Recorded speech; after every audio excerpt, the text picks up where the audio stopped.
of all that has happened on January 6th up until this point is Mr. Politics himself, Hassan Giordano, who is the owner of DMV Media Group, DMV Daily Media Group. Hassan, good to talk to you as always, brother. How are you this afternoon?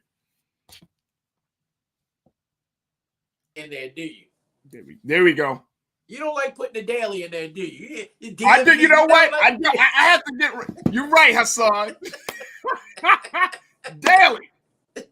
You do this every day. What's that, Ken? Yes, sir, brother.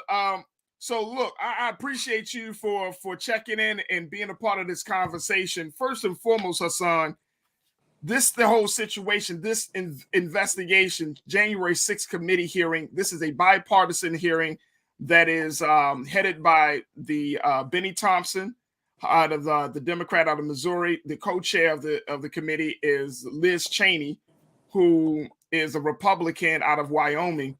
And this is supposed to be a bipartisan effort to see how democracy failed on January the 6th. It did well. That's not necessarily almost failed. Let me just say that almost failed accordingly to the records.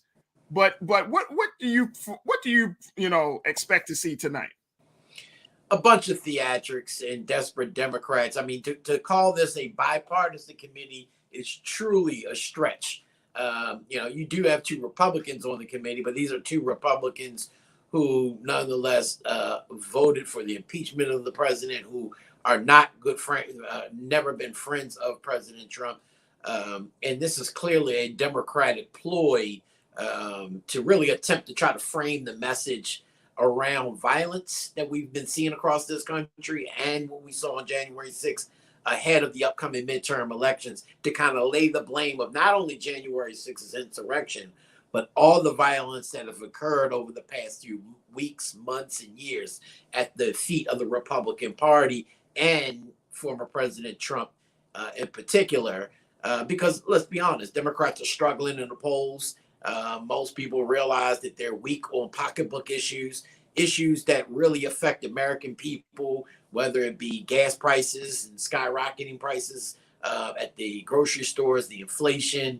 These type of issues matter to American voters, and they drive people out to the polls, as does the upcoming decision that's going to happen regarding Roe v. Wade in the upcoming days in regards to abortion rights here in America.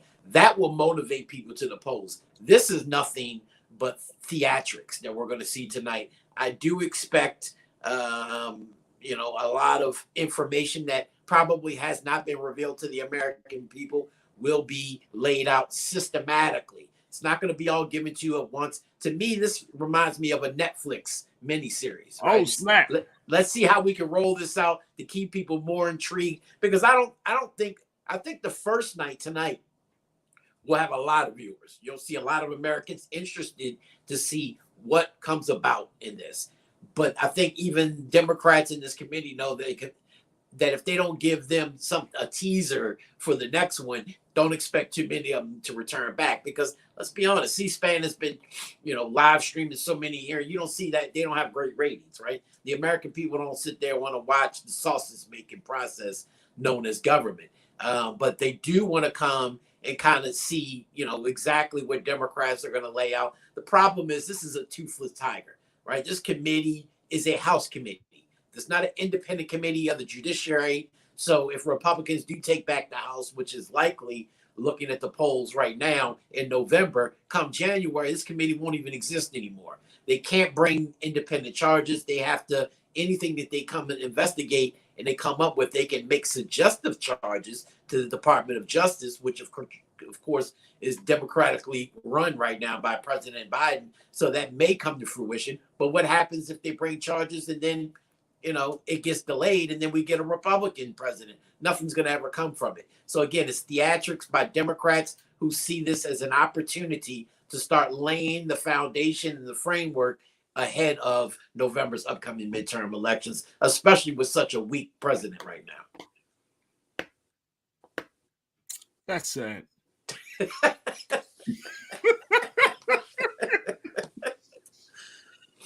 I'm serious, Hassan. That's sad. It is. You know what? And your analysis matches what we had Davon Love from Leaders of a Beautiful Struggle yesterday. He said the same thing. Political theater, right? Political theater. And I'm like, we don't do well in this country when it comes to political theater. You know, and here's what I mean by that. That the fact that we do get caught up in the emotional, you know, the big speech moments and all of that stuff. But in terms of swaying public opinion to take a look at what's really, really important, to try to figure out what the truth is about this situation, to see who really is and who is really, you know, kind of serving as the masterminds behind this whole situation. It's hard to believe, like, you know, I get where the political parties are, the Democrats are, the Republicans are, but the simple fact that it still may not really add to anything. That's the sad part. You know what I mean? Like it's almost getting to this point, Hassan, that, let me just say, the followers of Trump can say and do whatever. And because of the type of support they get from the GOP side, we never will get to the truth of a situation. It will never get into a space where there are consequences that will be felt, or that Donald Trump is going to take some hit to his political standing. That's sad. And that's why I say it's nothing but theater. And I think that's why the American people are so turned off by this process, because even when you see levels like that, mind you, this is without a doubt the most serious attack on the U.S. Capitol since the War of 1812 in 1814, when the British soldiers stormed the Capitol, right? But this was American citizens that happened. But even during it, a lot of times history tells later on, but those who lived during that history don't really see the enormity of it during the time. I remember January 6th was happening. I was on vacation, just landed in Biloxi, Mississippi. I saw it, and I saw the news account. Oh, okay. And went and started gambling and didn't even really pay too much attention, right? But because to me, it wasn't that big of a deal. I was like, oh, okay. But then later that night, when I got to the hotel room and I'm looking, I'm like, Jesus, like, you know, so as it was unraveling, you didn't really see the enormity of it. Now we do, but I still don't think that it moved voters, right? Because people at this time, you got to think of what happened since. We've had a lockdown for almost 2 years now based on COVID. People are struggling right now. Gas prices, you know, we go into the market, inflation. So people are really struggling, especially those who live paycheck to paycheck. Now your income hasn't went up, but everything else around you has. And so you're really looking for a way out of the storm. And you could care less about this little puddle over here that really doesn't affect your everyday life.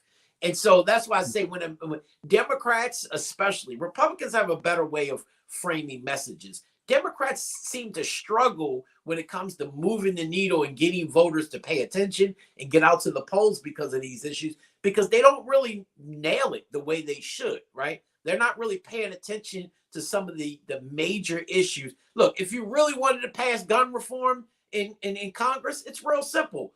Arm black people. Let half of the black population go get guns. I guarantee the next day Congress will pass sweeping gun reform immediately without debate, right? It ain't hard. We all know what this is. So it's, you know, when people get in power, you know, Democrats have as much power as they're probably going to get over the next 10 to 20 years right now. You got control of the House, control of the Senate barely, and control of the White House. And nothing still has happened to President Trump, even though they threatened lawsuits, threatened to put him in prison, threatened all this other stuff. Nothing ever happened. And so people, even Democrats, are like, well, are you really going to, even if I do put you in again, you haven't done nothing that for the past 2 years. What makes me think that you're going to do it for 2 more years? Right. And then what if President Trump does get back in? What does that mean for me if you couldn't even do nothing now when he's not in? And so, you know, this cycle continues to repeat itself like a rinse repeat on the larger machine. And people just get fed up and tired of this same old, you know, theatrics of, hey, look at us, look what we're going to do. and they know nothing's going to come of this committee. I mean, you know, American people ain't stupid, and they just don't got time to waste time looking at this bull crap when they know at the end of the day, they got to pay the bills tomorrow, and nothing that's going to happen tonight is going to help them in that effort tomorrow. Damn. You know, you know, it's one thing when you have analysts that tell the truth. You just like, damn. You know what I'm saying? we ain't gonna sugarcoat it over here at all. You know what I mean? I love it. I love it. That's why we brought you on. But you know, it's just only word I could think of, brother, is sad. Because you know, it's like, just like you made that point, you want to talk about gun reform, give black people some guns, everything is going to change. You know what I mean? And you know, we're going to take a quick break, but when I come back, I want to share with other folks, and of course, folks, we want to get your comments, so post your comments. But you know, there are some big questions, some looming questions that kind of hang over this whole process, right? And I think that everybody wants to know if this thing going to really put a significant dent in the brand, the political rhetoric, the political presence of Donald Trump. People want to know if this is going to be that nail in the coffin. And you know, as much, and Hassan, we went through 4 years of this dude, and I remember people using the term Teflon Don, and I was like, nah, this can't be possible. This dude is going to get. Then I saw January 6th. I was like, oh boy, it's on. He gonna get it now. Not gonna happen. He got you know, it was you know, reported earlier today that he's going to have to testify in the civil case or the lawsuit that the New York Attorney General is going to have that has against him. So him and his children are going to testify on July the 15th. And it's like, you know what I mean? That's all you can say. You just there's a difference between power and perceived power. He has power, not perceived power. And it clearly shows time and time again when we talk a good game, but at the end of the day, he knows how to use his lawyers in the courts to his advantage. Wow. Look, we're going to take a quick pause, folks. When we come back, let's get to your comments about this. I'm going to share with you some of the big questions that are, you know, that many people want answers to and that may not get answers to from this January 6th public hearing. Also, let me share with you what this first public hearing is going to focus on based on the report. So we'd love to get your comments, post your comments on our YouTube page as well as our Facebook page. And let's further get into the conversation about this January 6th public hearing that's going to be airing tonight at 8:00 p.m. Eastern Standard Time, prime time, so you can see what actually happened, all the behind the scenes, and learn more about what happened on that fateful day on January the 6th, 2021. So stay with us. The conversation will continue right here on The Culture, here on the Black Star Network. We'll be right back.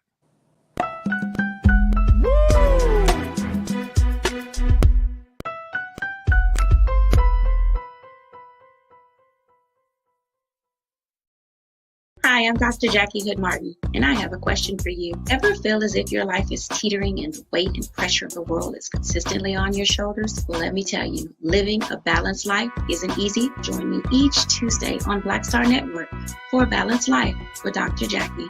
We'll laugh together, cry together, pull ourselves together, and cheer each other on. So join me for new shows each Tuesday on Black Star Network, A Balanced Life with Dr. Jackie.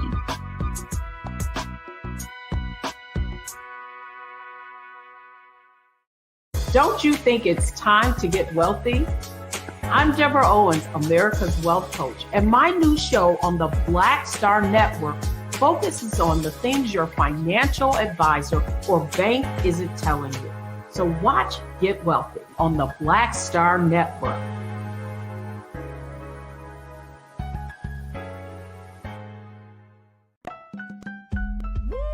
We're all impacted by the culture, whether we know it or not. From politics to music and entertainment, it's a huge part of our lives, and we're going to talk about it every day right here on The Culture with me, Farajii Muhammad, only on the Black Star Network.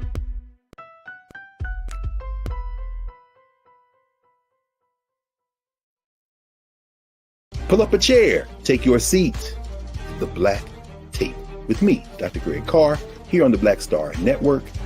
Every week, we'll take a deeper dive into the world we're living in. Join the conversation only on the Black Star Network.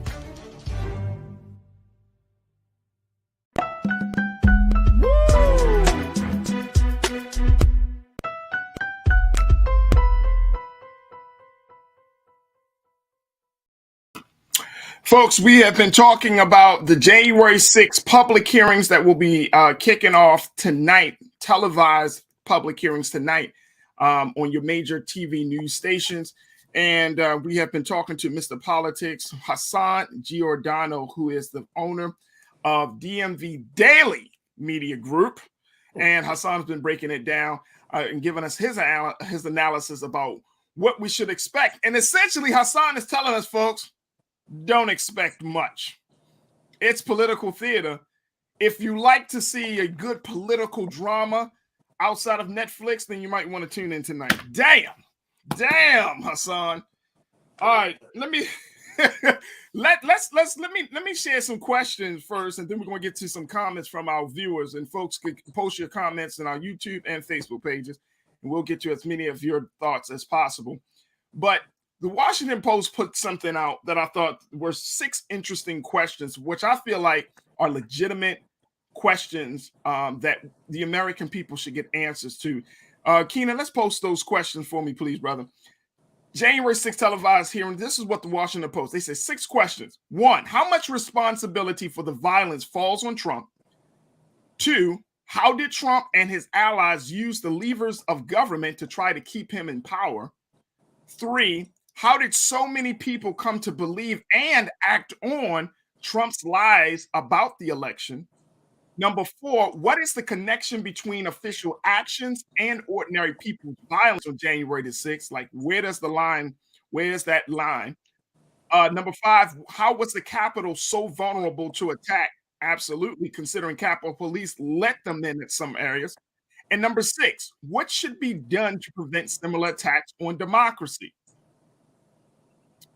6 big questions, Hassan, that I think that, like I said, legitimate questions. How many of those questions do you think will get answered?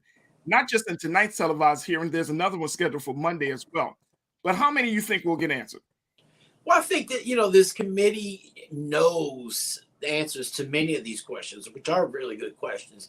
And I do want to say that the information that's going to be brought to light to the American people, because again, Congress and their staff, and especially this committee, have many of these answers already, right? This is kind of just bringing to light what they know to the American people. And I think it's going to probably anger many of people who don't drink the Trump Kool-Aid when they realize that Mark Meadows, former chief of staff, is Democrats' gift that just keeps on giving, because many of this came from text messages, emails, and stuff to him, is which a lot of this kind of information got gathered by this committee and was very enlightening.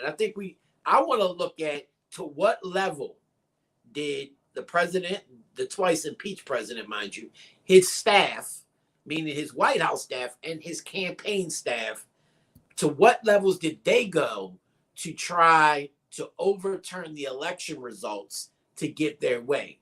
And for those who don't know, anybody who hasn't been involved in an election, when you get down to that 11th hour, when it's election day, you start seeing results, you start looking at precinct numbers, you get attorneys on board, you start, analyzing the data to say, how can we challenge these results? What does this mean for our candidate? Yeah. And so when the results do start coming in, you have an entire legal team surrounded around you saying, all right, do we challenge this precinct over here because, they may have opened 2 hours late, or the results just don't, one of the machines were broken. So there's certain things that happen during elections that always happen that, can legally be challenged.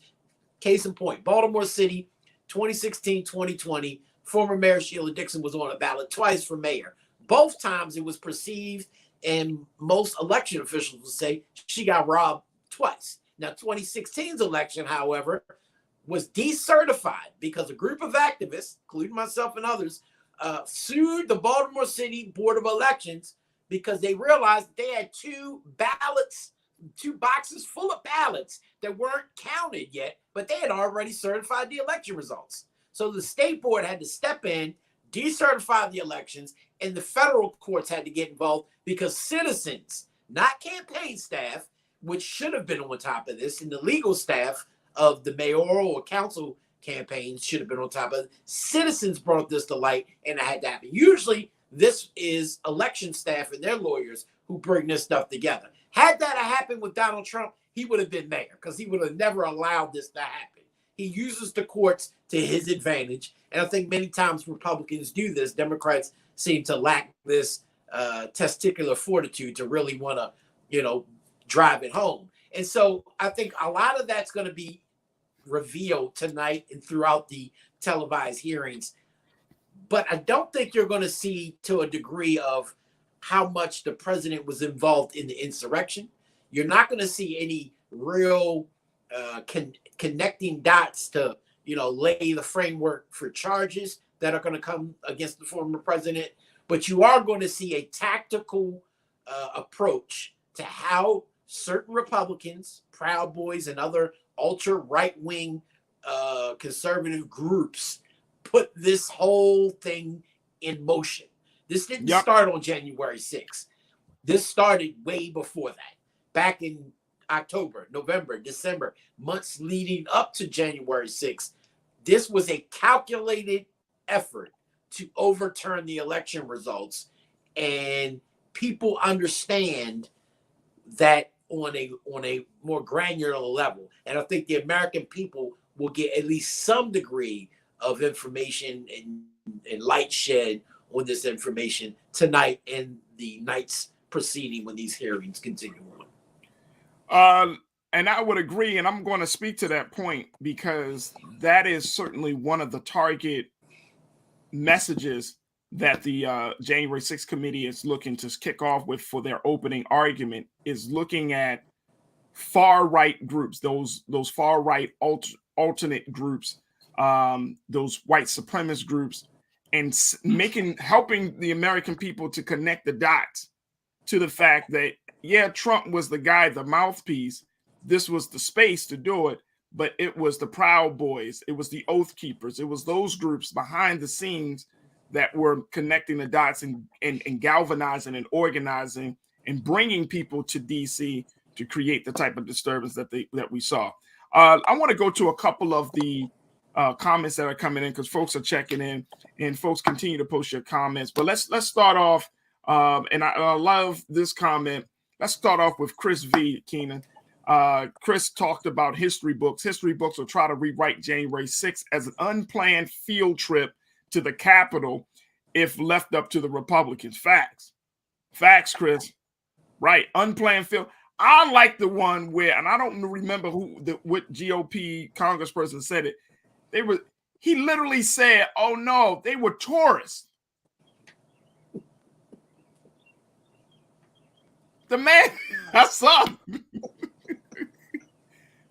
Doesn't surprise me, bro. I mean, like, surprise me at all. Man said these people were just tourists.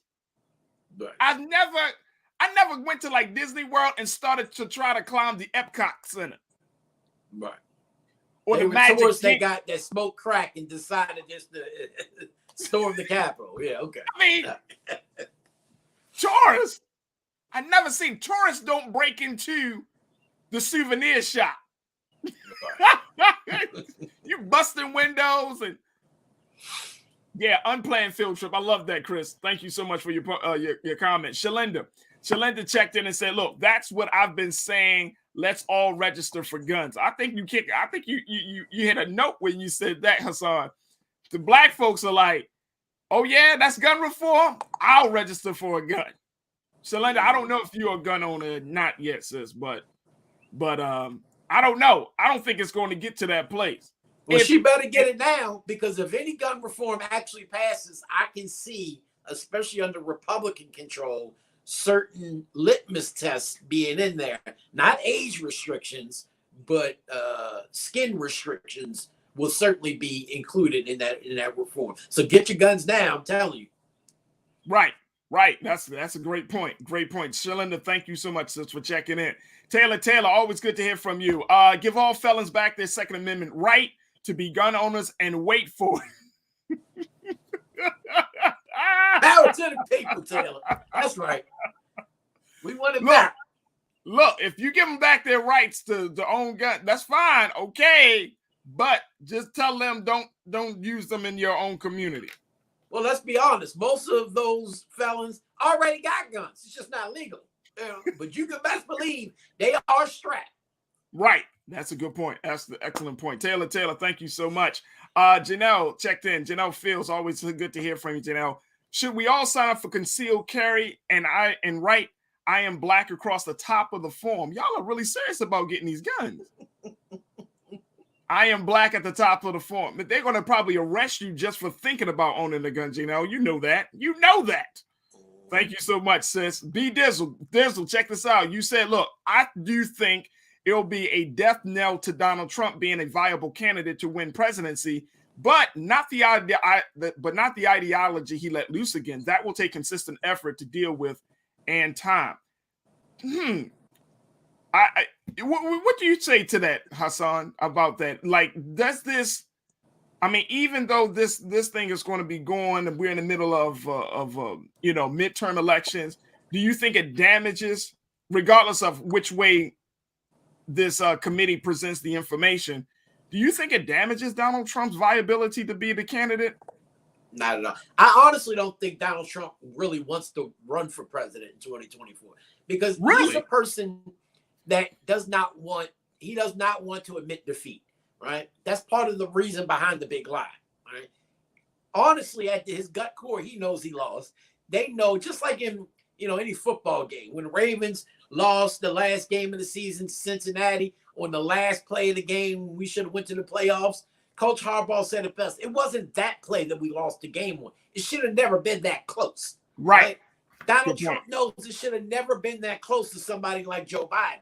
So in his mind, it's, do I take the chance of running again, not only just losing to the Democrat, Joe Biden, if it is him, or if he retires as another Democrat, but do I actually win the GOP nomination is in his mind. And I think he realizes I'm the king of Republicans right now. He doesn't have to run to get his agenda across, right? He still is perceived as the most powerful president. He's the Ronald Reagan of this generation, of the 21st century. Point blank period, whether you like it or not, Republicans seem to be swayed by him. Just look at Dr. Oz, right? Just won a close Pennsylvania U.S. Senate race. He would have never even gotten close had it not been for the backing of former President Donald Trump. So I don't think this is going to hurt him in the Republican circles. And again, America's divided among ideological lines. You have the far left, you got the far right, and then you got those in like us in the middle. And that's a very small faction now compared to the left and the right. So it's not going to hurt him for his far right, who seem to be controlling the Republican Party at this point.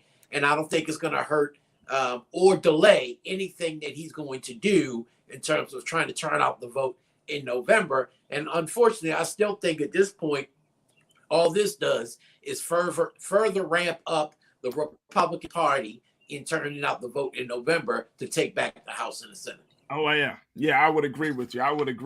Let me see. Let's go back to the comments, folks. Continue to post your comments as we're talking about this January 6th public hearing that will be kicked off tonight, televised hearing starting at 8:00 p.m. And what we can possibly expect. Davey Floater, can someone show me an American billionaire who went to jail? Oh, what's the guy who did the Ponzi scheme? Oh, you talking about? I know exactly. His name escaped. I know exactly who you're talking about. But to his point, to Davey's point is that I mean, mind you, Donald Trump ain't no billionaire. Trust and believe that. Madoff. Tell you right. He is. Chris, thank you so much. Yes, Bernie Madoff. Right. He made off with a lot of money. That's what it is. He made off with a lot of money. And because these people have real power, not perceived power, and this is a former president. The question should be, can you show someone who's a former president who's ever went to jail? And it's not going to happen. Just based off the perception that this would send across the world, right, that a former American president was sent to prison. Just imagine that.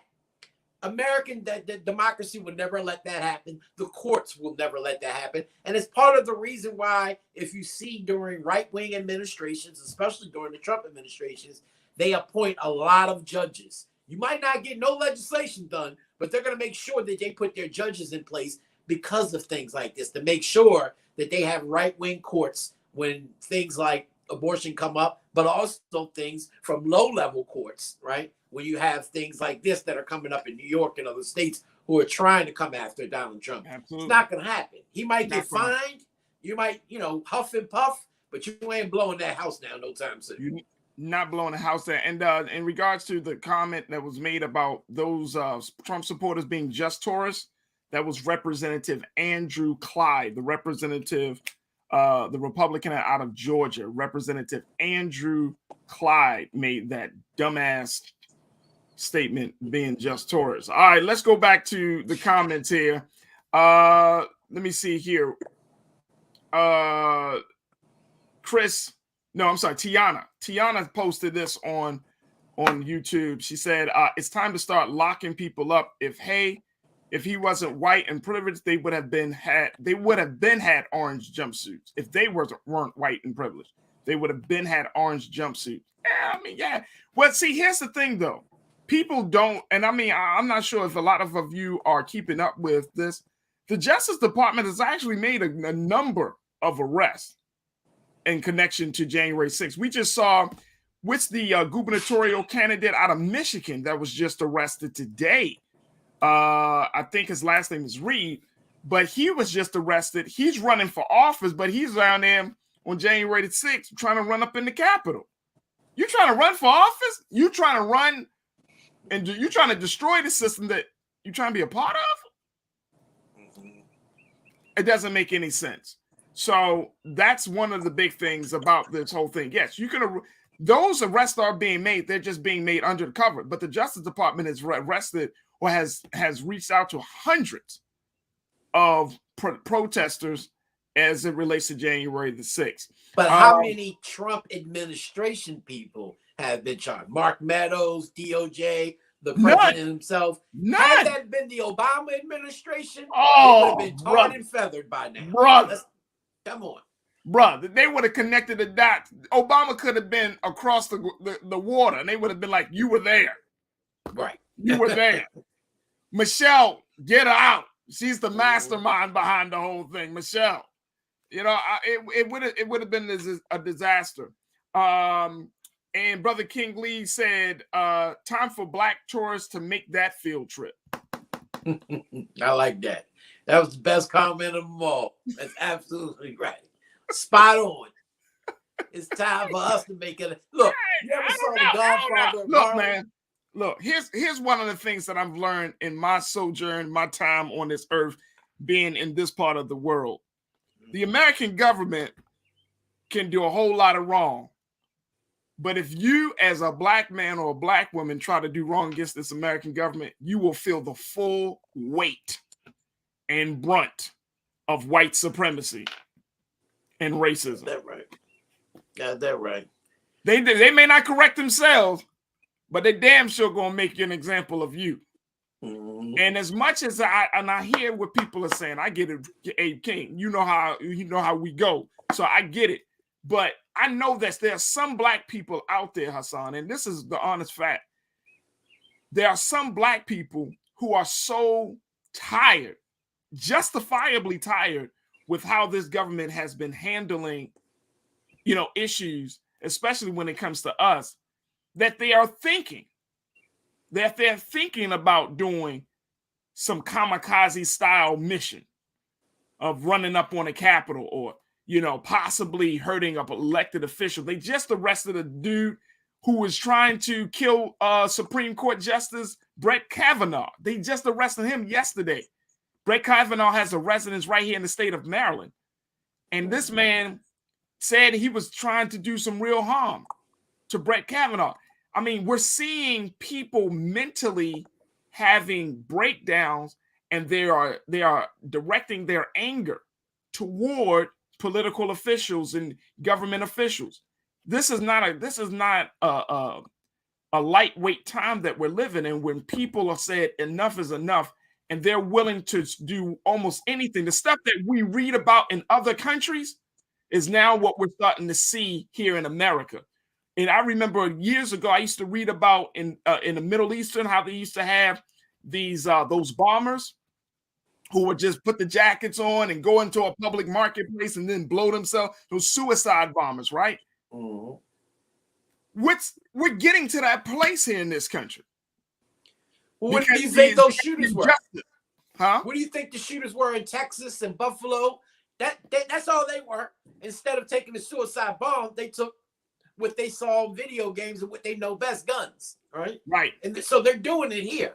Right. And what we're seeing is in Egypt and other countries who, take up arms and movements against the government, you're going to start seeing that in America.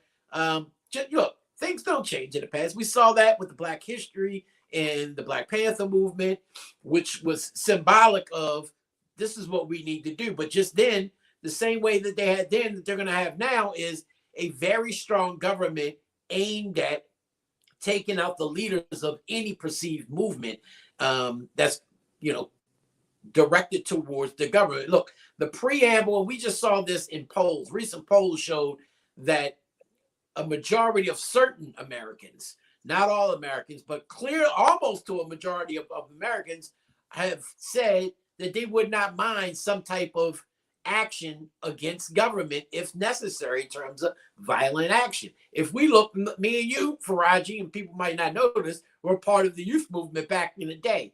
And part of our declaration back then is the preamble to the U.S. Constitution and most state constitutions, is that whenever any form of government becomes destructive to the ends, it is the right of the people to alter and or abolish it and to institute a new government, laying its principles and organizing power in such a way that it would affect the safety and happiness of the American people. So people will take the preamble of the Constitution and their state constitutions as perceived reality and say, you know what?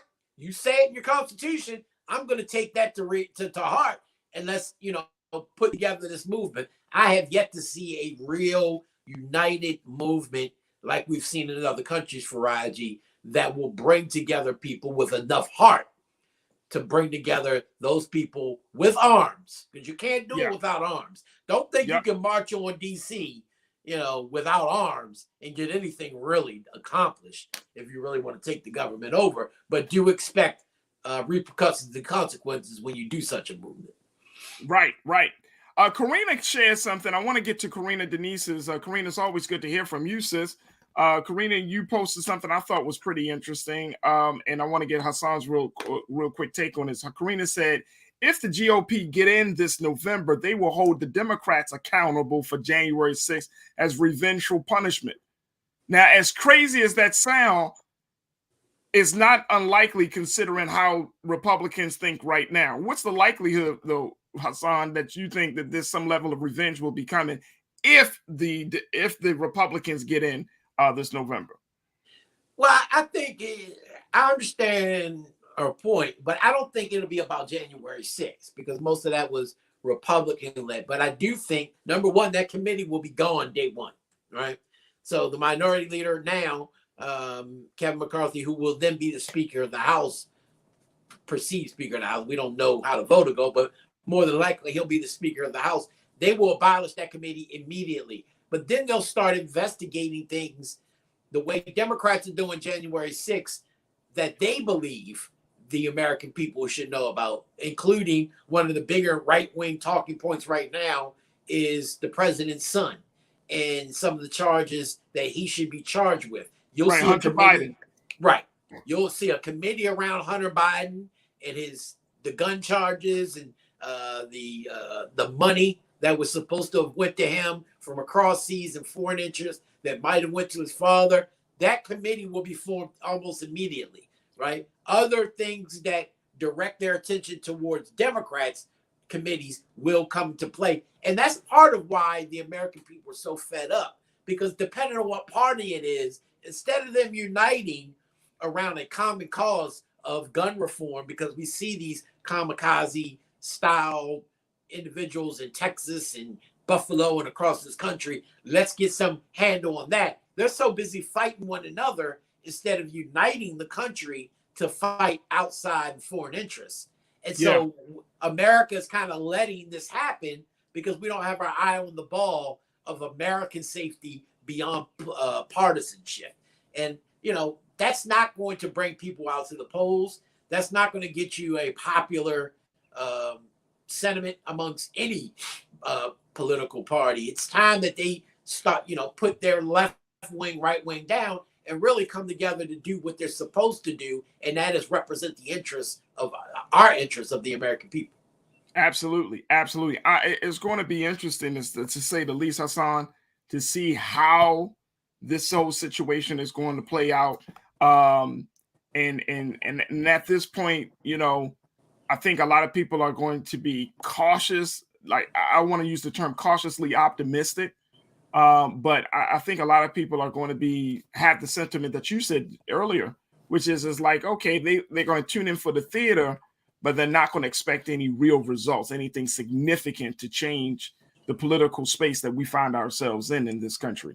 So, you know, if you want to, you know, if you want to see some other stuff, see some, as the committee promised, some unseen video footage of what happened, that might be one thing. But if you expect there to be a real decline in GOP support, or that President Trump is going to get a real dent in his political brand, or that the GOP is going to feel the wrath of the American people, we're just not going to be there at this point. And that's the sad part. I started us off saying this is sad. I'm going to end this saying this is sad. And the crazy part is, after this whole situation blows over, or this whole investigation becomes not televised anymore, the American is going to have a different problem, which is you can't say to people who don't plan to vote, you can't say to people who don't want to support you in your wartime efforts, you can't say to people who don't want to get involved that they're not American. That's going to be on the other side. If something significant doesn't happen at this point, to deal with this, to punish somebody, to let somebody feel the consequences of their actions, then you're going to have the morale among the American people and the trust and confidence of the American people, I truly believe, will hit to an all-time low. It's just going to go down. It's just going to go down. And it's going to be very hard to get people excited about politics. It's going to be very hard to get people out to vote. I mean, this may not be a death knell for the Republican Party, but it may be a death knell for democracy as it currently stands, because nobody is going to want to get involved. Nobody's going to go out and vote if they know their government allows this type of behavior to happen or continue to happen and it goes unpunished. Nobody is going to feel any encouragement from that. And that's the sad part, bro. That's going to be the sad part. So even us as Black leaders and those who have platforms, we are going to have to figure out and reevaluate what is going to be our message to our people in this country, because you can't go to Black folks and say, hey, man, vote, and Black folks see what happened here during these hearings and nothing may come out of it. It's going to require everybody to readjust how we all see democracy, how we all want to move forward politically in this country. That's going to be the real big test for this whole situation. All right, Hassan, I appreciate you, brother, as always. Thank you for checking in with us, brother. And thank you for being so good for the culture. Always a pleasure, brother. Absolutely. All right, Hassan Giordano, Mr. Politics, who is the owner of DMV Daily Media Group. Thank you so much for checking in. All right, folks, we got to take a quick pause. When we come back, it is Black Music Month during the month of June, and we are going to be joined by Mr. Frank McComb to talk to us a little bit about the beauty, the significance, and the need for us to keep Black music alive and well in this time. Also, in the next hour, let's talk about, what do you tell college graduates? Well, one woman says you don't tell them to live to work and to do what they love to do, to work and to find their passion. She said, that's not it. That's not it. I'm going to break it down to you what her advice is for the next generation coming into the job market. We'll have that conversation. So stay with us. A whole lot to get to in the next hour of The Culture right here on the Black Star Network. We'll be right back.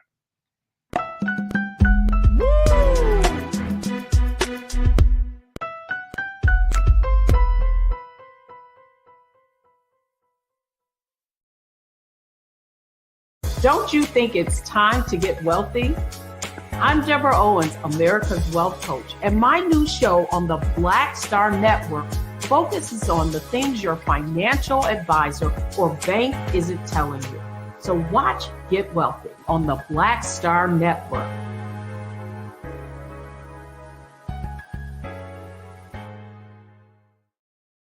Hi, I'm Dr. Jackie Hood Martin, and I have a question for you. Ever feel as if your life is teetering and the weight and pressure of the world is consistently on your shoulders? Well, let me tell you, living a balanced life isn't easy. Join me each Tuesday on Black Star Network for A Balanced Life with Dr. Jackie.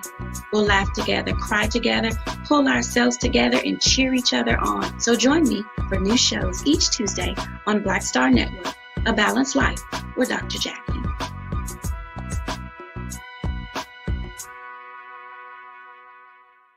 Pull up a chair, take your seat. The Black Tape with me, Dr. Greg Carr, here on the Black Star Network. Every week, we'll take a deeper dive into the world we're living in. Join the conversation only on the Black Star Network.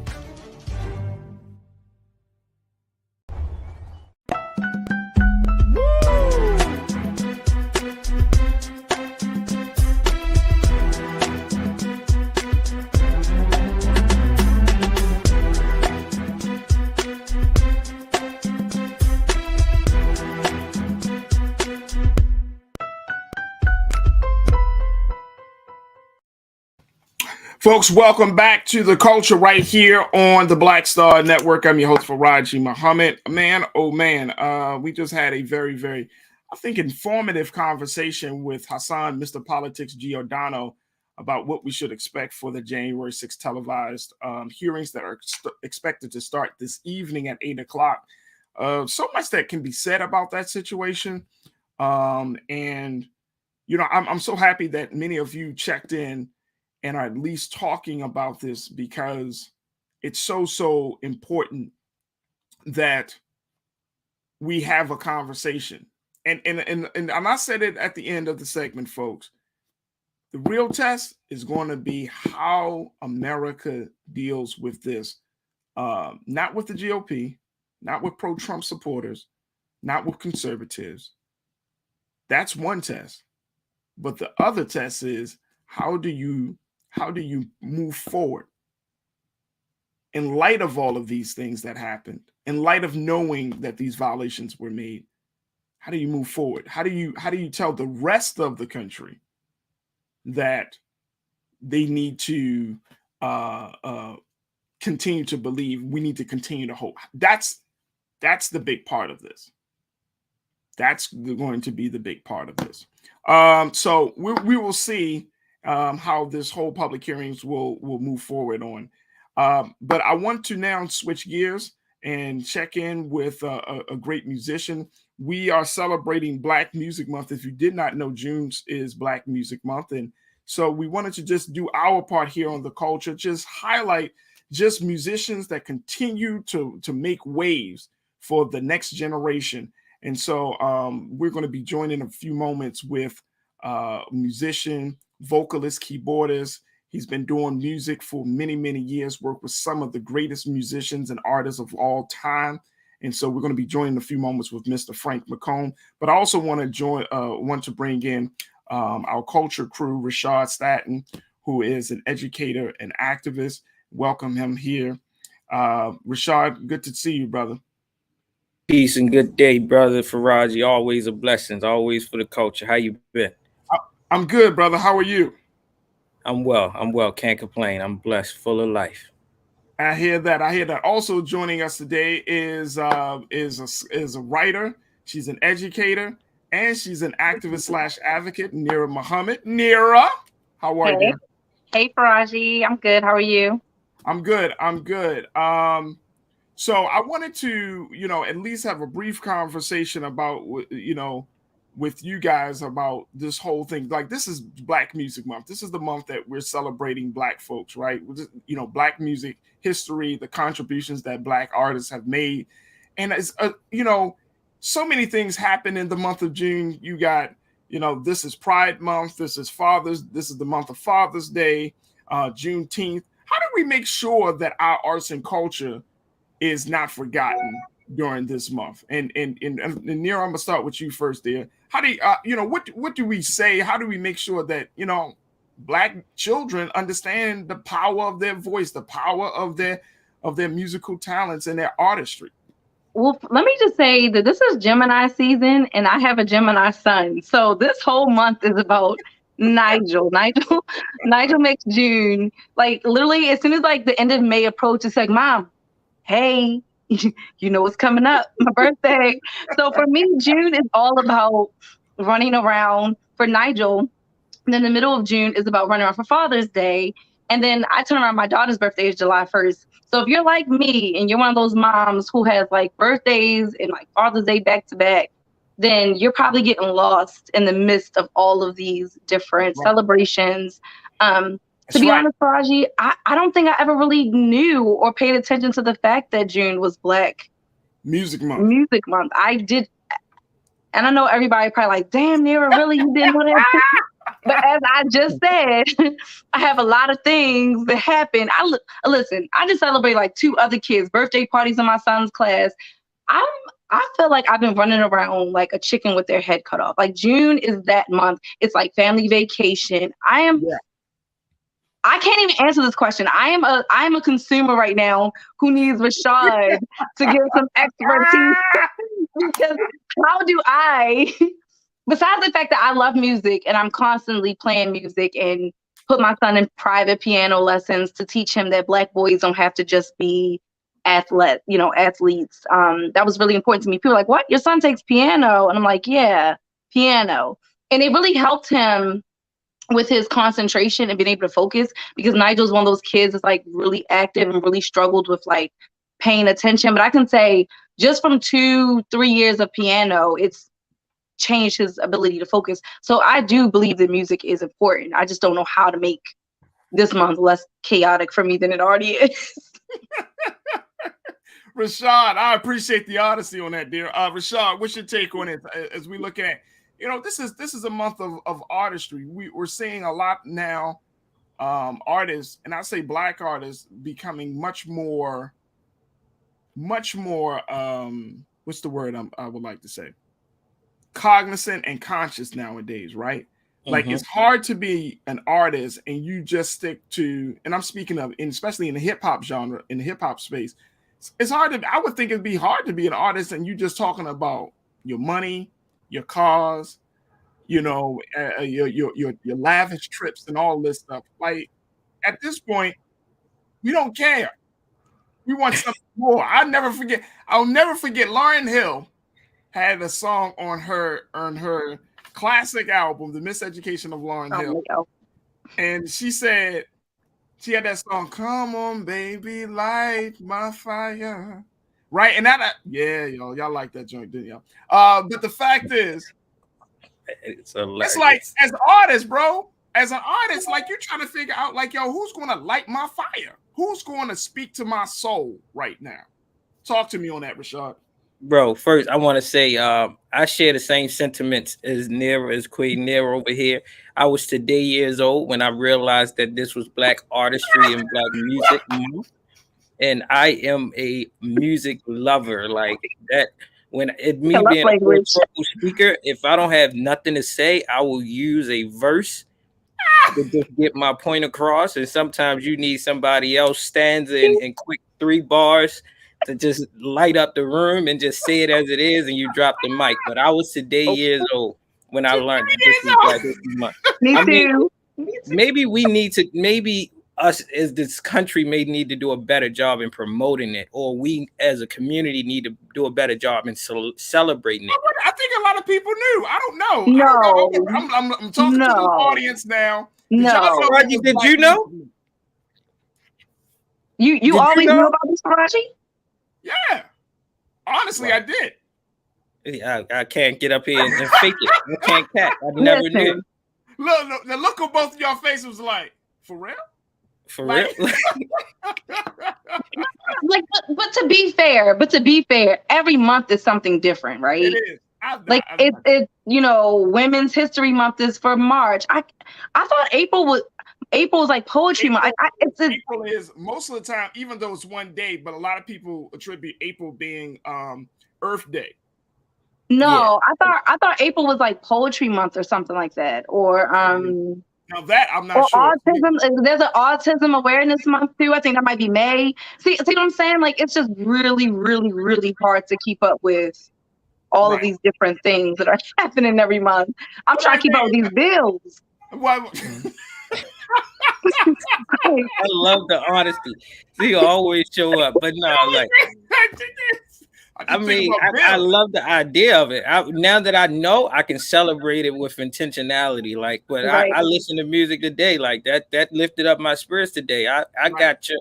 I've been listening to Robert Glasper, and you'd have asked me 2 years ago who Robert Glasper was, I wouldn't have known. Now I go to and I'm downloading his playlist, some Nice Wonders and stuff like that. That's just because it's like what you said, Farajii. Like, my palette for music is changing. Like, I don't care what type of car you got, how much you spent on a bag, but like, bro, where's your bag going to? Like, I need an artist now to teach me financial literacy, to teach me manhood, of keeping my household. And I need an artist that speaks to protecting womanhood. Like, that's just the phase of my life that I'm in. So my artist and my taste of my artist and my preference has completely changed. I went from backpack, this conscious rap, to now I ain't even got an ear for trap music no more. Like, for what? I feel like it's trapping me in this box. Like, so. No, brother. No. I am an all genre type of person when it comes to music. It just depends on my mood. When I work out, I like to hear trap music. Like, I like to hear the ratchet stuff when I'm working out, and that's just me. A lot of black women do. I have my white girl playlist that has like my Shania Twain. Like, I'm a lover of music, so like I put my students on to Coltrane and Miles Davis. Like, when I'm studying, that's when I play my jazz music. Like, I have music for different moods. Like, I would honestly say like food and music are probably like my love languages. Like Rashad said, like, if you send me a song and it's like, when this song makes me think of you, or this lyric, or that shit, I'll be like, oh my God, like, you really love me. Like, I'm on your mind. A song, you equated a song to me? Like, that, you know what I mean? Like, I love that though, but I love all music though. So to have like a month to highlight like black music, I think it's really dope. I just think that, like Rashad said, I don't think a lot of people know about it.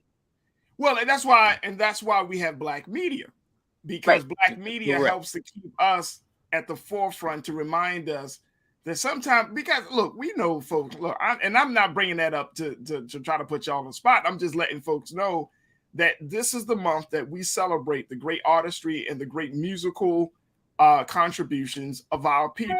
You know what I mean? Like, across the board, regardless of genre, black people have made a significant statement in music, in shaping how music is performed, how it's played, how it's recorded, to how we experience it. And that's the beauty of what we bring. And just people always say that, and I'm sure both of you probably have heard this. Black people, we are a musical people. Yes.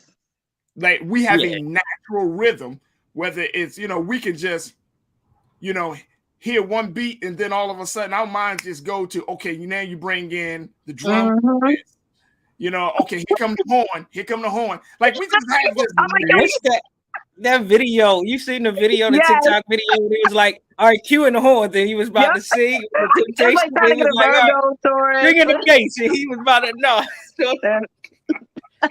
But I agree, bro. I can't identify one genre of music that black folks haven't either created or influenced and made it greater, right? And I remember when I went down to the Mississippi Delta, and I learned like right then and there the roots of blues, and how blues gave birth to rock and roll, right? And country, and all of it.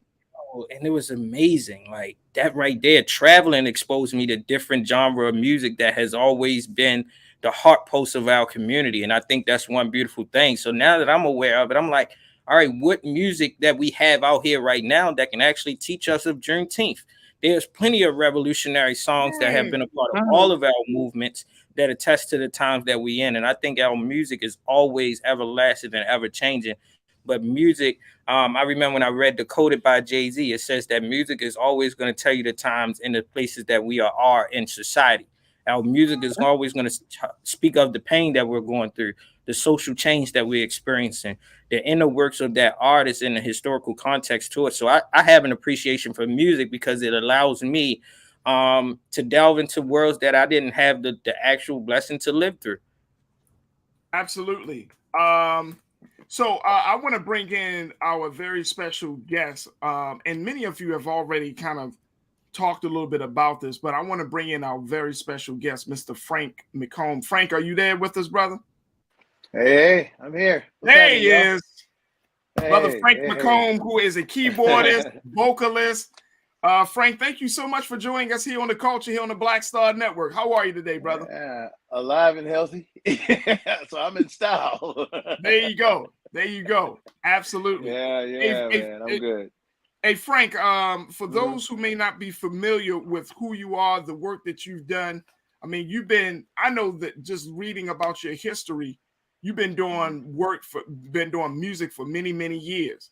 But go down the line in terms of how you have worked with various artists, because you've been working with some of the greatest Black artists of all time. I mean, you have contributed to their sound in some way, shape, or form. So talk a little bit about that experience, brother.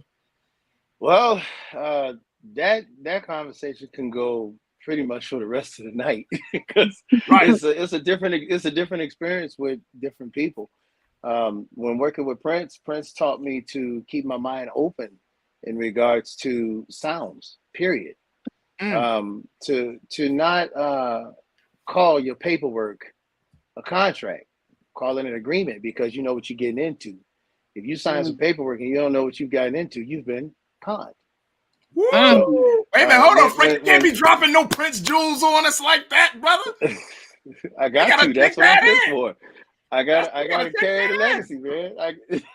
I've been known as the bridge gapper recording artist for people because I got the respect of old school, but then there are the young guys that are coming up under me, you know, not name dropping or nothing. I'm not that kind of guy. I've been blessed to be around some real cool people though. But when people like Robert Glasper tell you, man, I studied you in school, you my hero, you know, that speaks volumes, because I mean he went on to get Grammys and Oscars, you know. So that says a lot. But I've learned so much from working with so many people. I mean, Branford Marsalis. I mean, now you go from pop and R&B to jazz. You know, Branford was the first person to get me, to help me get my, well, let me reword it. Branford was the person to help me get my first record out for Columbia Records. And I pretty much got a Berkeley education with this guy, you know, touring with Branford. On the musical tip, he helped me open up my mind musically, you know. Then there's Gerald Levert and Eddie Levert. I started out through the Levert camp back in 19 anything is forever ago. I know, right? Around 1988, 89. The Rude Boys had gotten signed to Atlantic Records through Gerald Levert. You know, he got them signed. And I had known those guys, you know, we were all doing the talent shows together in the city. And actress Yvette Nicole Brown, she would be out there with us, entering the talent shows, and we all, you know, came from the same camp. But when working with Eddie and Gerald, they used to tease me in the rehearsals for the Rude Boys. Now, that was my first touring gig back in, we ended up going on the road 90, 91. And in the rehearsals, Eddie and Gerald used to tease me all the time. You know, Gerald would say to Eddie, "Hey, Pop." And Eddie would say, "What, boy?" And Gerald would say, "See that boy over there? He don't want to make no money." And Eddie would say, "Yeah, he don't want to make no money." They got in my case. Eddie and Gerald got it. Oh, you guys there? Did I lose you? Oh, Yep, we got hello, you. test 1, 2. Is it working? Yeah, we got you. All right, cool. So Eddie and Gerald, they would tease me. Eddie and Gerald would tease me in rehearsal. Eddie and Gerald Levert, and they would, you know, they would be like, you know, Pop, he don't want to make no money. He won't open his mouth and sing. Because when I was a kid playing around Cleveland, Ohio, I had my trio, 17, 18 years old, but I would never sing because I didn't think it was appreciated, you know. But I come from a family of singers. But Eddie and Gerald, what I learned from them is to open up my mouth and sing publicly. Don't be afraid to do it, you know. I would just play piano. I would never sing. But they were the ones that pushed me to get out there and even be an artist. I knew I wanted to be an artist from the time I was probably 3 or 4. I knew what I wanted to do from the time I could really hear music, honestly. I've never worked, and there's nothing against anybody who work hard. You know, I've never worked a regular job in my life. I've played music my whole life, my whole career. Not always easy, you know, but politics actually pushed me into becoming an independent artist after dealing with major labels. I dealt with Motown, dealt with Columbia, and that's a whole nother bottle of communion right there. So you can pick your proof. But, amen and amen, yes. But you know, but one thing I learned from every artist I work with, be it Teddy Pendergrass, Shaka Khan, Frankie Beverly, they told me press. One thing Benson told me, George Benson, I've known Benson since I was 17. Benson told me, first off, if anybody ever tell you sound like a legend, take it and run with it, because I used to have the issues. One of the reasons why I wasn't singing out in public when I was a kid is because I thought people were saying that I was trying to imitate Donny Hathaway or Stevie Wonder. I have a hard enough time being myself. I ain't trying to be nobody else. But he told me, he said, anytime somebody tell you that you sound like a legend, you take it and run with it, because they could be calling you something worse, you know. So he delivered me from that. So it's just so many nuggets I've gotten from so many people, you know, so many different artists. And I try to hold tight to those nuggets. And that's what's gotten me through this record business. I mean, it's a bad thing to look to the left and to the right. It's no different than driving a car. You got to look at your life as a car. You can't look to the left and to the right and think you're going to keep straight and not hit something, you know. But in this case, when you looking to the left and to the right and seeing what everybody else is doing, you're going to hit a wall, man. You're going to run out of yourself. You're going to hit a wall trying to keep up with what everybody else is doing, man. Find your purpose and find what you're supposed to be doing in this business and do it, because can't nobody do that better than you. Hey, brother That's Frank, how I've sustained. That's how I've sustained in this business. Hey, brother Frank, I'm going to do this. Yes, sir. This is right here. This is love right here, brother. This is love right here. I love it. I absolutely love it.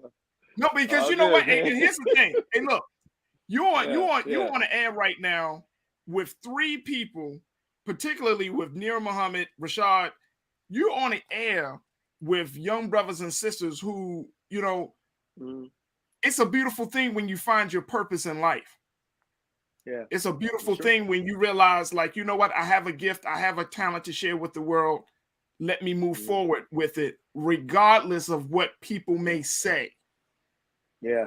And that takes a lot of courage. That takes a lot of focus and courage and tenacity and perseverance. So, you know, speak to that a little bit, brother. Like, you know, we're living in a world where everybody wants to be somebody else. How do you live in a world where you want to stay authentic and be yourself? Well, first off, dealing with self first. Get yourself together first, because if you don't, you will be focusing on what everybody else got to say around you or about you. Know yourself first. That's number one. It's a shame when somebody else know you better than you do. Then they can take advantage of you. Know yourself. Know yourself first. The thing is this: you if you find out who you are and whose you are, then the world can't take you out, because that's where the first step to courage begins. It takes courage just to be yourself. And then when you become secure in yourself, that's when you bring the haters. Haters, you got to keep not dear to your heart, but just close enough to see them, because the haters let you know just how valuable you are. If you don't have haters, then you ain't really got no purpose, or you ain't found your purpose. I mean, you got to have something to be hated on for, you know, just that simple. The devil ain't thinking about nobody that ain't doing nothing with himself. Think about it. So at the end of the day, people, I mean, take it from experience, man. But I take it I just give you my experience. All right. I've learned that people can dislike you and have no reason for it. You don't have to do nothing to nobody for them to dislike you. Nothing. But if you know yourself and you become secure in yourself, once again, that's going to open up the door for that, because people can be intimidated just by your security alone. Mm-hmm. You don't have to do nothing to nobody, but then you get caught up into, what did I do to this person for this person not to like me? Who gives a damn why you don't like me? If I didn't do nothing to you, I'm just trying to make some music and put it out there. I'm telling you from my own experience, man. I ain't scared. I mean, I don't answer to nobody. I ain't got no record label to answer to. I ain't got no management, booking agency. It's all me. And I'm very secure in me because I've had to be this for me. So you cannot get caught up in what people think about you, say about you, what they try to do to you. Man, you just got to keep moving on. Your life, your mind rather, should be like that of the back of a duck. You could pour water on that duck all day. It ain't going through the feathers.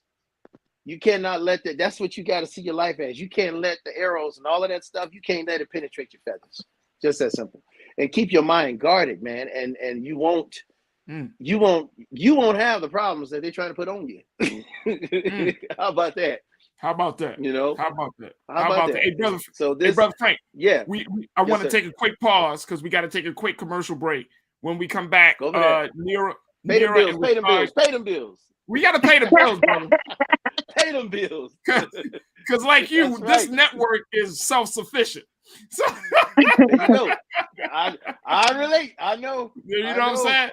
Yes, but when we come back, I'm gonna allow Nira and Rashad and share their thoughts, and then we're gonna get some comments from our audience who's watching, because this is a very interactive platform. So I would love to get questions from our watchers for you. So we'll have that conversation. We'll continue the conversation. But let me just say this. Let me just real quick, Keena. I gotta share what Shalinda said.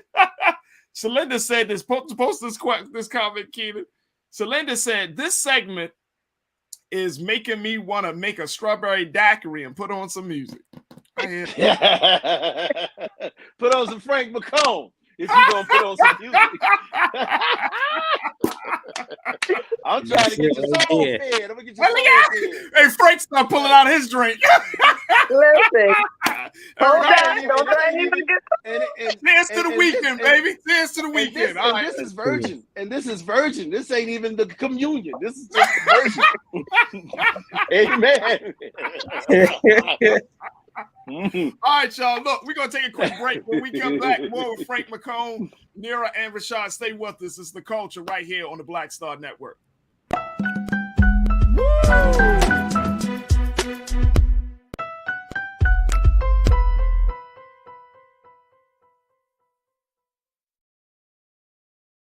Don't you think it's time to get wealthy?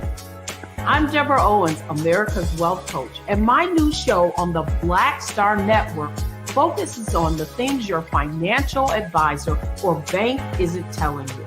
So watch Get Wealthy on the Black Star Network.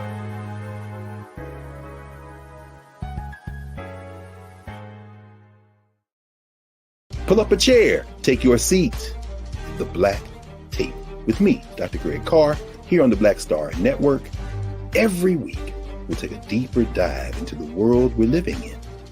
Join the conversation only on the Black Star Network. Hi, I'm Dr. Jackie Hood Martin, and I have a question for you. Ever feel as if your life is teetering and the weight and pressure of the world is consistently on your shoulders? Well, let me tell you, living a balanced life isn't easy. Join me each Tuesday on Black Star Network for A Balanced Life with Dr. Jackie. We'll laugh together, cry together, pull ourselves together, and cheer each other on. So join me for new shows each Tuesday on Black Star Network, A Balanced Life with Dr. Jackie.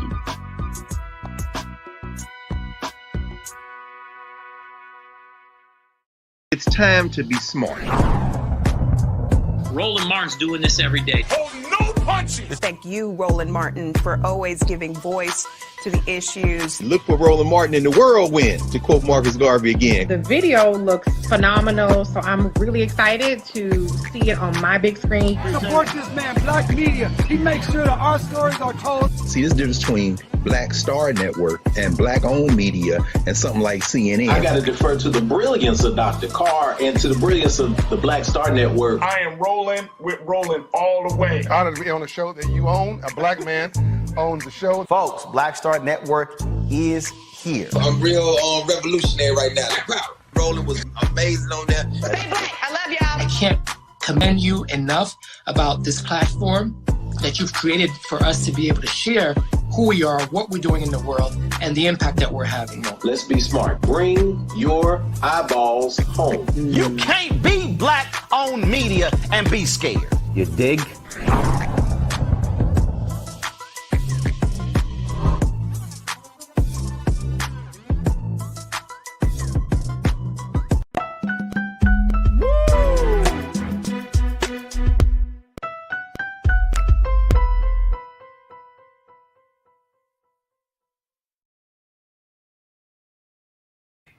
Folks, welcome back to the show.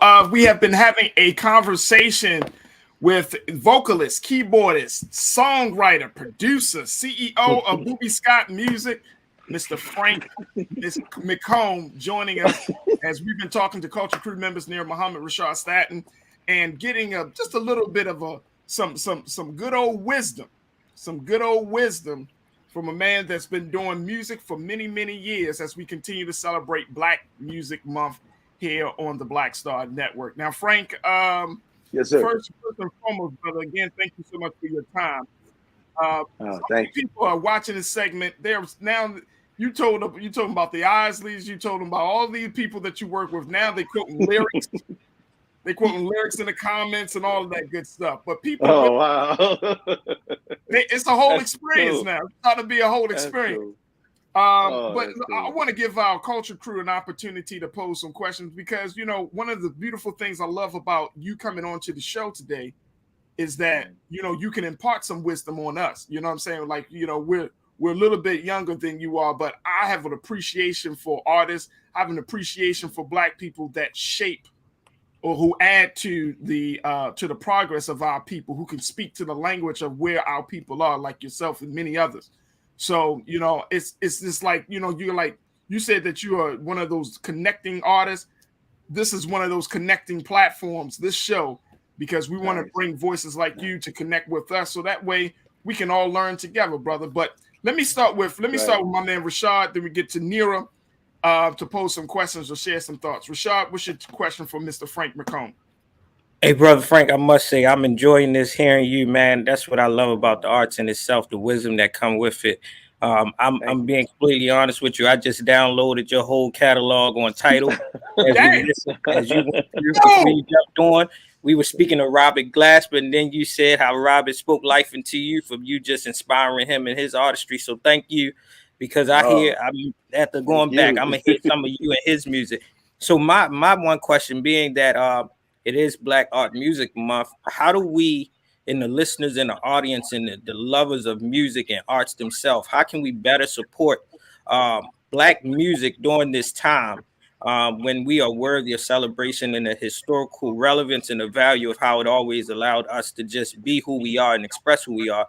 How can we, as your audience and music lovers, support you? And even more supportively, how can we be intentional of supporting independent artists as yourself that has had longevity and things of that sort? Because we often don't see this on mainstream radio.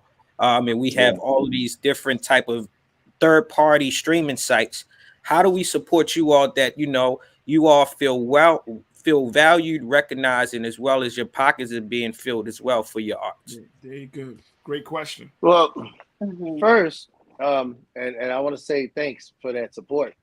I greatly appreciate it, but I will say that the first thing we should do is what you just did, buy each other's work, support each other's work.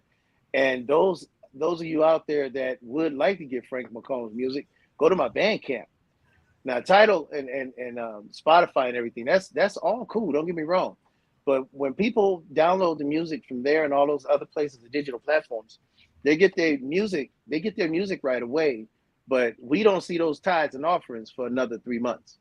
But when you go to my Bandcamp, frankmccomb.bandcamp.com, and then you can download the music there, and I see them tithes and offers in 2 days. So find out the easiest place where to get music. And don't get me wrong, I'm grateful that you even supported me, man. Just even thought of because you didn't have that information. But just the mere fact that you did the very same thing that I'm saying that we need to do for each other, you already did it for me. So I'm grateful, man. I appreciate it. Just as Black folks, period, man, we got to stop dissing each other. We really do, man. We get a Black-owned business and we start gouging each other. We got to cut that out. That's just in general. We ain't even talking about the record business, but in general, you know, we don't look out for each other. We just don't, man. We don't look out for each other.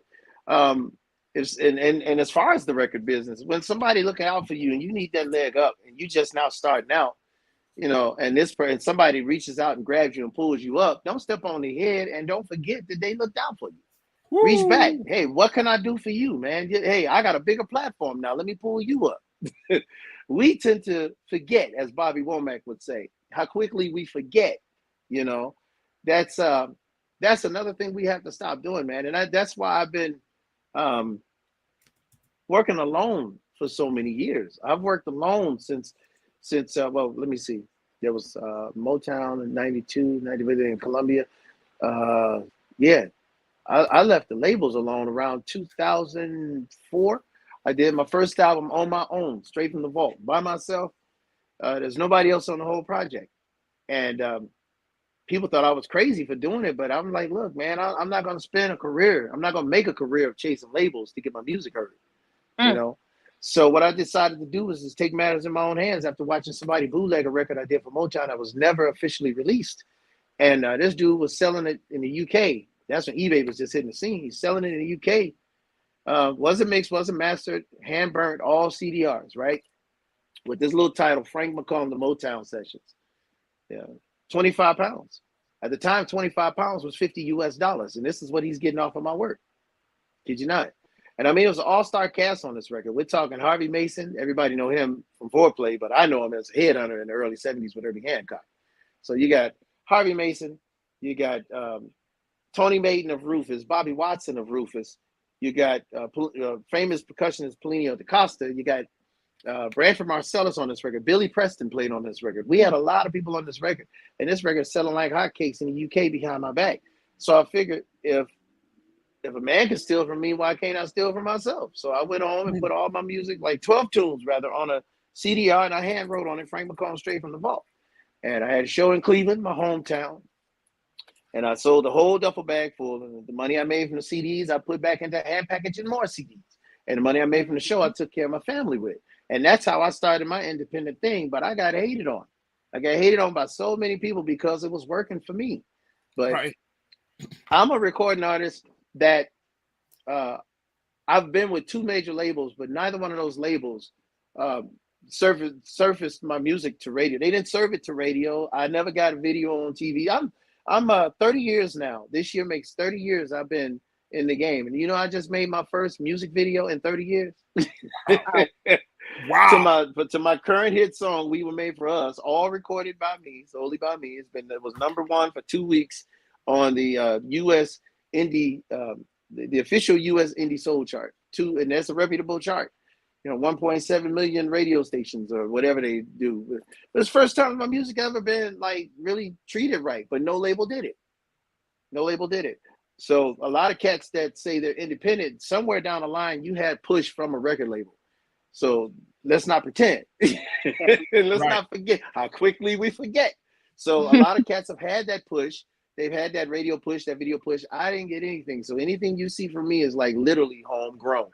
And once again, you can't look to the left or to the right, man. Try to find those people that see your vision. You got to find those people that believe in you, and you got to hold tight to those people, you know.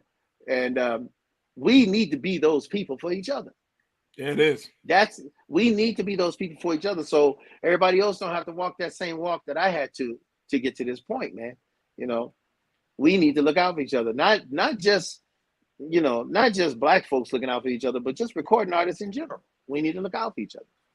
You know, I love it. I don't. One last thing, I don't get invited to play on a lot of people's records because I'm politically incorrect. You know, there's no Grammy, there are no Grammys behind me, no accolades, crackolades, none of that. So, you know, people reach out for artists that are more established, I guess you could say, in the mainstream world. So it's not really about how much talent you have, man, but it's about your status, I believe. But still, that's another thing you cannot let stop you. Know your place in this game and find people that are like-minded, find people that believe in you. We got to start believing in each other, man, and really uplifting each other without judgment and without wanting something in return. Whatever happened to being unconditional, man. There it is. I love it. Dear, what's your question for Mr. Frank McComb?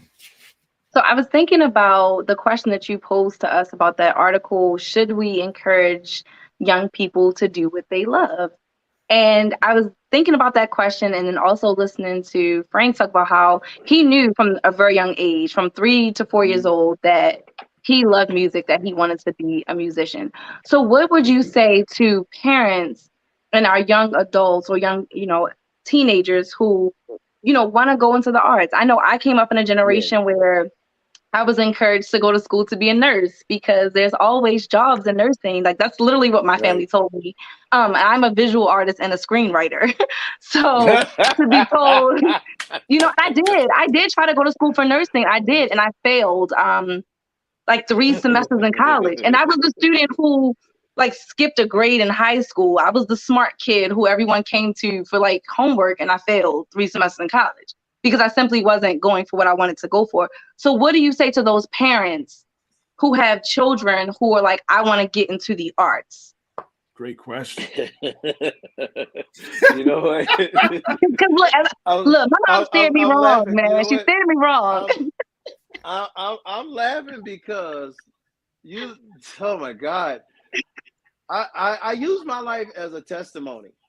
I don't believe in exploiting people, but I do believe in giving the testimony, right? You're looking at a man who had 3 piano lessons and they were 1 hour each. My Aunt Evelina worked with me for 1 Sunday, for 3 Sundays, 1 hour a Sunday. So if you do the math, I had 3 piano lessons, but yet Music Radar called me the 27th greatest keyboard player of all time. Wow. So what I say to you parents out there, and I can tell you, I'm not going to tell you something that my wife and I didn't do ourselves. Find out what your kid likes. It might cost you money because they themselves are indecisive. So come on, brother. What I could say that we did is we exposed Mari and Frank to as much stuff as we could, with hopes that they would pick something. From the time they were little. Being a parent ain't about you no more. You know, it's not always about you. It's about that child that you brought in. And if you want that child to make something of itself, it's not going to go and find life on its own unless you put them in that position. So you're going to have to expose that child to some things to help get that child on that path. So in my case, I even heard it. It was voiced that I was too stupid to learn piano. I don't know why you teaching that boy that. He's dumb. He ain't gonna catch that. But yeah, wow. I'm the favorite nephew now. I travel the world, literally travel the world, and most 99.9% of the time it's at somebody else's expense. But I'm too stupid to play piano. I'm booking my own concerts. Literally, I don't have a booking agency. I book my own concerts, and I can call on friends like my boy Myron Ruffin, who's in Cleveland, Unlimited Wealth, and I can say, "Yo, I got a date booked to such and such. Can you put something around it?" At the end of the day, I'd still get help. Like I said, you got to find people that get you, you know, but still be the head of your own thing. It's all right to be in control, but not a control freak. So what you do is I call on people to get things done for me. I'm still in control, but I was too stupid to learn piano, but I'm smart enough to book myself around the world. So my suggestion is to please learn your child, invest in your child. Just because you had the child, don't leave it on its own. The child can't raise itself. So expose your kids to as many different things as possible. And I mean, you can make vacuuming the floor look fun to a child. You really could, because it's an open mind just ready to receive and learn. So you as the parent have to be willing to invest that time in that child. And you just never know. That child might not put you in a nursing home when you get old because you invested in it. So invest in yourself too. There it is. So, there it is. Yeah, that's what you got to do, man. Invest in that child, and when that child finds out what it is that they love, back them up. Let them know you're there. I mean, it's been many days. My son ran track, got trophies the whole nine. Many days, my wife and I sat in that rain. He got his trophies in the whole nine. He graduated from a junior college because he didn't feel he was ready for university. But he graduated at 21 with 3 degrees because we invested. Now he's going to the LA Film School, and he knows more about production than I do now. He went from sports to music, and now he's running SSL boards, Neve boards, knows all the recording dolls. He has surpassed me by a long shot. My daughter, ready to open up her own hotel because she graduated from UNLV with degrees in hotel management, hospitality, and event planning because we invested the time. I don't want to be putting old folks on. I don't want to be putting the old folks on. I don't want that. So, oh yeah, I get it. Yeah. Nigel, our son, he has us up every Saturday, Sunday, 9:00 games for soccer. I mean, whatever. He's been in piano lessons. I mean, whatever he wants to do. And he's tried out a lot. Basketball, he just wanted to do the drills. He didn't want to dribble the ball. You know, like whatever he wants to do, you know, we try to give him that space to do it. But I just thought it was interesting that there was even this article being put out that's like encouraging young people to not do what they love. And I was just like, that doesn't make any sense. So, well, you know what? And we're going to talk about that. We're going to talk about that because there's a view of, yeah, I mean, because I'm not feeling it. I'm not feeling it. Essentially, what the writer was making the point about is that a lot of times workplaces and workspaces nowadays have created this culture and this environment that they want to see the best for you as a human being, when in fact they only want to optimize your personality for their bottom line. So if a company says do what you love, but the company is providing, and as this writer said, they started off with the paycheck, then they give you the community, and then they try to shape your identity and give you a purpose. They are recreating you based upon your love for doing something. They're like, oh, you love to do this? Then they do all of the other parts to create the person. So my question is, what is the alternative to doing something that you love? Because let's just say for the record, unless you're an heiress and you're born into money, all of us have to do something to take care of ourselves and our families. So would I rather go into a career that I hate? I hate it. I get up and I'm dreading the thought of going into this place every single day. Do I go and do that job? Or do I say, you know what? I know my strengths. I know that my job, you know what? They do need a bottom line. But at the end of the day, I love it. I love going into Wall Street and I love running those numbers. And that's what you love to do. And it makes you feel good. I don't give a damn if the CEO is like, you know what I mean? Like, because you're happy. Like, and I'm not saying you shouldn't be like, oh, I need to make a piece of the pie too. But for instance, like Frank just said, his daughter is going to open up her own hotel. She probably started off working in hotels. And so she got the experience and the money's together to then go and take what she learned and then open up her own. So you got to start somewhere. No, so maybe I agree with you. I love teaching, but does that mean I want to stay in teaching forever? No. But at the end of the day, doing what I love, it gave me purpose for the time that it was meant to give it. It served its purpose for the time that it was needed. Now I'm ready to elevate to something else. But to be like, don't do what you love because you're taking care of somebody else's bottom line. And I get that, and I understand your point. I definitely understand your point, deal. I think that it's more of we're living in a time, and Frank, you talked about it in your experience. You love music, but the music business will exploit that love. They will try to take the love that your natural love for music. And then now they try to use you. They'll try to lure you into a space where you don't have control of your masters, or you can't. They try to confine what type of artist, and you can't speak about this. You can speak about that. It's more about that we're living in a time that you can do what you love, but just be mindful that there are companies out there that will try to use that same terminology, the natural love, and exploit it to become a fabricated love for their benefit and for their benefit. And I think that's That has to be made clear, because like the woman that wrote the piece, she's an assistant professor of ethics and I have to see which college it is. She's an assistant professor of ethics at the University of California, Berkeley. And if you go to she's making a point that millennials right now should not tie their identity to their job, whereas Generation Xers, we do that. We baby boomers, we've done that, right? Like we tied in our whole identity and existence based upon the things that we had to do to earn money. I don't know. I disagree with that.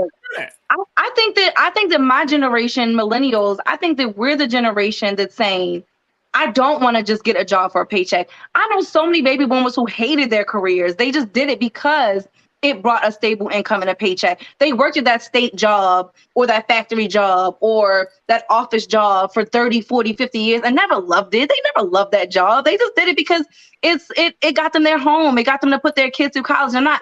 Right. I love them for that because that was the time that they were in. But millennials, my generation, Rashad, and I think Rashad, you could speak to this too. We do not like clocking in just for a paycheck. We don't. That's why so many of us have so many side hustles, because we don't want to depend on one source of income that makes us just really unhappy. That's why they selling lashes. You know, we hooking up the shape ups on the side. Like, we're doing so many things because we don't want to be confined to doing that one thing just so that it can pay bills. Well, here's what she said. She said this. She said, work is labor. Exchange for wages is not supposed to be an all-encompassing sacrifice of your time and energy. It isn't synonymous with what you love or who you become. The American work culture wants you to ask whether you are doing what you love at work, but the real question to ask yourself is this: what do you love? Yeah. I know once. I think it hit me about 6 years ago, and I'm curious to hear Frank speak on this too, but it hit me about 6 years ago when someone introduced me to the idea that says, find your purpose that matches your paycheck. Right. And that right there was like, now your purpose is giving you residual income. So you're not working, you're not laboring, you're servicing. And you're more so servicing yourself. And when you're servicing yourself, it makes a greater impact for those that are on the receiving end of it. I myself have a multitude of different businesses. Yeah, it's draining. But it's not a burden. Right. It's a lift of what I want to take on myself that I feel as though it's beneficial to my needs, but it's also sustainable and provides some sense of security for others that are dependent on me. Like my work that I do every day is a purpose check. I receive purpose checks rather than a paycheck. And once I realized that, like you said, Nira, that my purpose is now outdone itself, it's time to move on. Right. And once they get into a space of, you all know where I transitioned from. And that was because I believe the work was purposeful in saving lives, but at the cost of me losing my own life. And that was my mental and physical health. So it's now like, okay. And Rashad, to add to that, look, let's keep it real. Brother Frank just talked about this at the beginning. If you don't know yourself, right? If you don't know yourself, somebody else is going to know you better than you and end up using you. That's the place that we in, right? We're all in that, and so you can be intentional, and I think this is to the assistant professor's point, to be intentional about where you place your energy, your time, and your devotion and commitment. Like you being intentional, like but you only are intentional once you know who you are. Yeah, Brother Frank, you knew you wanted to do music since you said you were 3 or 4 years old. Your children wanted to do things. When they, you and your wife, and same thing with me and Nero, like we instill in, like, just choose, just first find out who you are. Don't worry about the job. There's going to be something that's going to reward you for the work that you love to do. But first, do the hard work. The hard work is finding out who you are. Who you are. That's the point that I'm making of why I feel like her theory contradicts itself, because if I do the work of finding out who I am and what my purpose is in life, why can't that be attributed to how I make my money? Because most of the time, if you think about it, she's talking about. We spend so much of our time at work. Let's be real. Yeah, but see, that's what I'm saying. Like we have this in our work culture in this country. I mean, we're having conversations right now where we work 4 days a week versus working 5, right? Because she's making a point, and to your point, Rashad, that is we have put such an emphasis on work nowadays, or in the past 20 to 30 or 40 years, that it has taken and diminished our ability. Case in point, dear, you are an entrepreneur. Rashad, you've done entrepreneur. Brother Frank, you're an entrepreneur. Imagine you just did a whole workday, 8 to 10 hours, and then you got to come home, deal with the family, and then work your entrepreneurial pursuits. But I've been doing. I did that. You know what I'm saying? But that's the point. But the point is that if my entrepreneurial work is not enough to sustain me, then the work that I have to do during the day to pay my bills, I still want that to be something that I enjoy, is the point that I'm making. I'm not going to tell my child to go to college to get a degree in something that they don't enjoy. That's the point I'm making. But I'm just saying on a very fundamental level, like, that's fine. I'm not agreeing. I'm just saying, like, that's why on a very fundamental level, like, for her to make a statement that has to be broken down for us to even understand it, it already showed you that there's a flaw in her theory, because you had to literally go through this whole entire spew to make it make sense. And that is just, at the end of the day, I'm not going to encourage my kids to go to college and get a degree in something that pays a lot of money just so they can be comfortable. But then when you're outside of your work, that's when you do what you love. I'm not going to tell them that. Here's what I'm saying. All right, we're just going to. No. I mean, we can disagree. That's all the time. That's fine. But here's what I'm saying. To college graduates, most of your college graduates coming out, and Brother Frank and Rashad, y'all can, if I'm wrong, I'm wrong. But for college graduates nowadays, it's like, what can I do to get money? Not what can I do to get to. But that's the point I'm making. I don't want I'm not going to tell them to do that. I'm not. First of all, college is way too expensive for you to be wasting money. I know so many people that went to college and got a degree, and now the job that they're doing has absolutely nothing to do with their degree. That's the point that's true. Excuse me. That's true. That's the point that I'm making. I'm not going to encourage my children to even waste their time or money or energy going to college, picking up a major that they know doesn't even bring them basic fulfillment. For instance, like I said, I wasted 3 semesters in college going for something that I knew daggone well I did not want to do. Right. That's the point. So you do in some way, even if it's a job, in some way, you have to find some bit of joy and love for what you do, is the point that I'm making. There has, I don't care. Like, there has to be some passion behind what you do. Because if you get up and you have to do it every single day, just imagine, like, Frank, imagine if you had to get up and go to a desk job every single day because your family told you to go to college and get a job that was secure. You would be miserable. Hey, I'm curious to this, right? At the hearing, Frank, I want to pose this question to Frank. You spoke on how you identified your purpose early on in life, and you navigated the business, and you still found a way to sustain your own self-respect, purpose, and passion. And you spoke of having your own family doubt you, your colleagues in the industry doubt you, and still finding ways, and now on the other end of it, being the favorite nephew. Have those that were self-doubters and those that haters, have they reconciled with themselves to then come and reconcile with you and say, you know what, I apologize for not supporting you at the beginning? I love that question. Come on. Truth be told, honestly, I don't care if they reconcile with themselves. I'm at peace with me. That's powerful. Really. I mean, whether somebody, I mean, I've had a few people say, man, I doubted you, whatever, yada, yada. And I appreciate that. But people are people, they can switch anytime.